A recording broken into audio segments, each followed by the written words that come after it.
கிளைண்ட்ஸ்க்கு moisturiser எவ்வளோ முக்கியமோ ஒரு ப்ரஷ்ஷுக்கும் க்ளீனிங்கிறது அவ்வளோ முக்கியமான விஷயம். நீங்கள் ஒரு கிளைண்ட் அப்படின்னா நீங்கள் சூஸ் பண்ணுற மேக்கப் ஆர்டிஸ்ட் கொண்டு வர ப்ரஷ்ஷையும் பிளெண்டரையும் ஃபர்ஸ்ட்டு செக் பண்ணுங்கள், அது க்ளீனாக இருக்கா அப்படின்னு சொல்லிட்டு.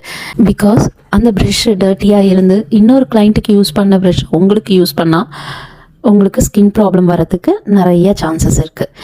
லைக் ரேஷஸ், இச்சிங், இது மாதிரி ஸ்கின் ப்ராப்ளம் உங்களுக்கு வரும். அப்படி இல்லை அப்படின்னா முன்னாடி இருக்கிறவங்க டார்க்கோ இல்லை ஃபேரோ என்ன ஸ்கின்னுக்கு அவங்க யூஸ் பண்ண ஃபவுண்டேஷன் திரும்பி உங்கள் ஸ்கின்னுக்கு யூஸ் பண்ணும் போது சேம் ப்ரஷ்ஷை வச்சு யூஸ் பண்ண போது அந்த ப்ரஷ்ஷில் இருக்கிற ஃபவுண்டேஷனும் உங்கள் ஸ்கின்னுக்கு உண்டான ஃபவுண்டேஷனும் மிக்ஸ் ஆகும்போது உங்களுக்கு எக்ஸாக்ட் டோன் கிடைக்காது. ஸோ இதை நீங்கள் கண்டிப்பாக கிளைண்ட்டாக இருக்கும் பட்சத்தில் நீங்கள் செக் பண்ணணும். ஒரு மேக்கப் ஆர்டிஸ்டாக இருந்தால் ஒரு ப்ரஷ்ஷை ஒரு கிளைண்ட்டுக்கு யூஸ் பண்ணிங்கன்னா அன்றைக்கி திரும்பியும் ஈவெண்ட் இருந்ததுன்னா ஒன்று இன்ஸ்டன்ட் க்ளீனர் வச்சு உங்கள் ப்ரஷ்ஷை க்ளீன் பண்ணுங்கள். அப்படி இல்லை அப்படின்னா மல்டிபிள் ப்ளஷ் கேரி பண்ணுங்கள். அப்படியும் இல்லாத பட்சத்தில் நீங்கள் தயவு செஞ்சு உங்களோட ப்ரஷ்ஷை அடிக்கடி கிளென்ஸ் பண்ணிக்கிட்டே இருங்க. உங்கள் பிளெண்டரையும் கிளென்ஸ் பண்ணுங்கள்.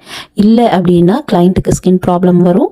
உங்களோட எக்ஸாக்ட் ஃபினிஷிங்கை உங்களால் கொடுக்க முடியாது. இன்ஸ்டன்ட் ப்ரஷ் கிளென்சரோட டீட்டெயில் வேணுமா எனக்கு டிஎம் பண்ணுங்கள். இந்த மாதிரி யூஸ்ஃபுல்லான டிப்ஸ் வேணும்னா என்னை ஃபாலோ பண்ணுங்கள், லைக் பண்ணுங்கள்.